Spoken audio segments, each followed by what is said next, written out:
And now in the south of the continent, the African Transformation Movement, ATM party, says it has taken a step towards ensuring electoral integrity and justice as served by filing papers with the Electoral Court calling for the court's due consideration into allegations of misconduct against the chairperson of the Independent Electoral Commission.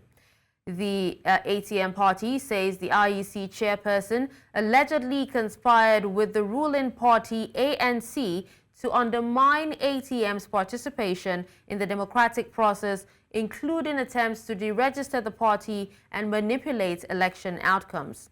Meanwhile, among the various reliefs sought, the ATM says there is a necessity for a revote for justice and accountability.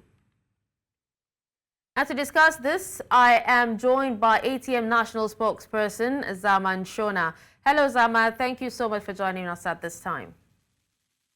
Thank you so much. Good day to you and the viewers. Good day. All right. So what are your reasons, as a party for suing the IEC chair? Thank you so much. Our application is multi-pronged. And number one would actually be the issue of, when you look at the Constitution of Parliament, Section 46, you will see that it says there should be no less than 350 members to 400, but that must be a byproduct of 3 to 4 undertakings. Number one, there must be a declaration of a national voters' roll.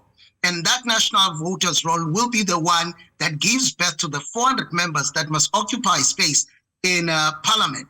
And you might have seen reports that are clearly indicating that that process did not go as accordingly.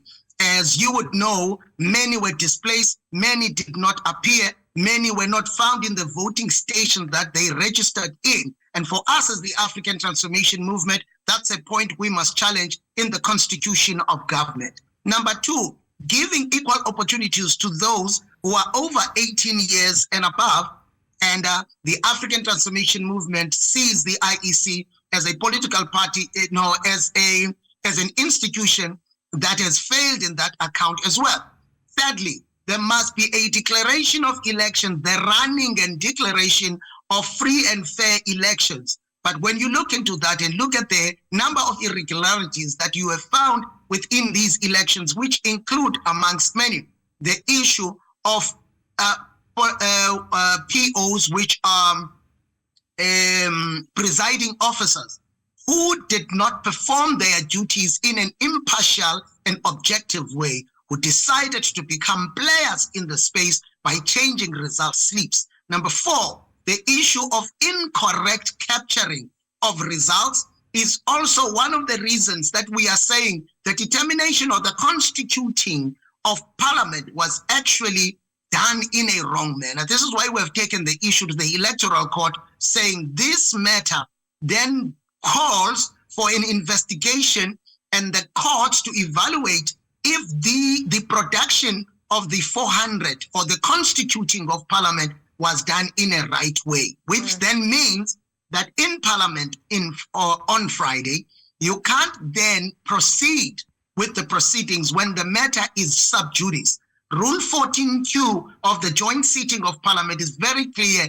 No member shall actually speak on a matter that is before the courts. So that is one part of the issue that we have taken to the Electoral Court. All right, Zama. The second issue. Okay, all right. Zama, just before you move on to the second one, now, the ATM is not the only party that has complained of elections irregularities. Now, have you been able to speak to any of the other parties? What are they saying on this? We are part of an over 20 political parties who are not happy with how elections were run. So we have spoken to these political parties, and those political parties are still on course in challenging. We are challenging as individuals, and we are challenging as a collective. Okay.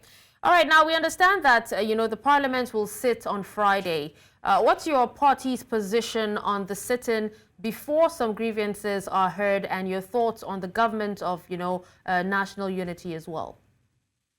Thank you so much. We believe as the African Transformation Movement, you can't constitute a government not unless the courts of law actually pronounce on the irregularities. The process that gave birth to the 400 members is riddled with irregularities, and therefore it would be wrong for the South African Parliament to be constituted using a process that was riddled with irregularities. So going to Friday, we are there to tell them that we have filed our papers with the Electoral Court, and therefore no one can speak on matters of the constitution of Parliament because the matter is before the courts. We can't elect a speaker, we can't elect a president because the matter is being challenged in the courts of law. All right, well, thank you so much, Zama, for speaking to us on this. You're welcome. Thank you so much.